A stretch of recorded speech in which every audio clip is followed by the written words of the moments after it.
What's more likely? The Penguins win a playoff series next season, or the Penguins bottom out once again and end up drafting Gavin McKenna? So the Gavin McKenna part's where I think the odds for both are very low. Yeah, earlier we had one that we said, yeah, both are likely here, but this one, it feels like neither are likely, but what is more likely is the name of the segment. Fighting mere percentage points here. Yeah.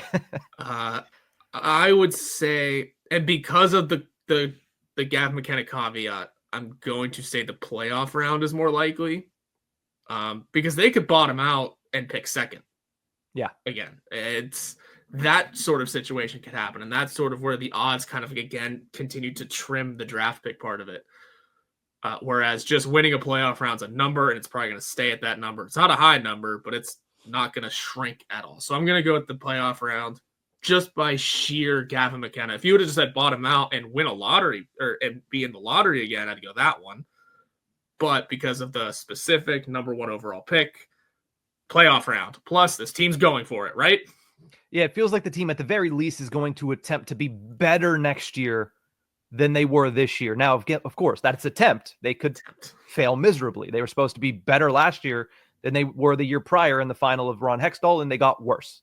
So, again, who knows what happens on that standpoint, but I think a playoff series is more likely as well because there are some professionally bad teams in the National Hockey League right now. I mean, the Chicago Blackhawks, is there any hope that they're going to do anything next year? Unlikely. Is there any hope that San Jose is going to be able to turn the corner next year? Unlikely. Is there any hope that Buffalo figures it out after 16 years of failures?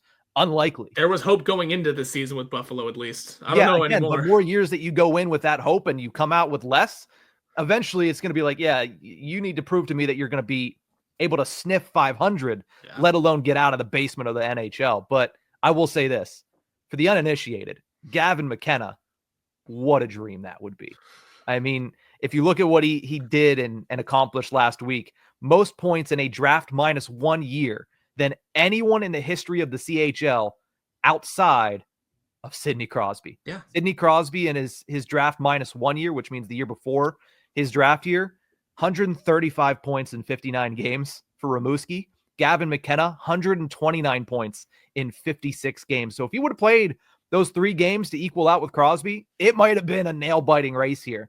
This kid is the best prospect, at least expected to be the best prospect since Connor McDavid in the draft. So again, will he be? Time will tell, but the hype around this kid feels real, and that would be a dream for the Penguins to go from Lemieux to Crosby and then Crosby to McKenna, which they're, again, it's like Crosby was when he came in. Lofty expectations, and the crazy thing about Sid is he not only met those expectations, but he surpassed them. Yeah.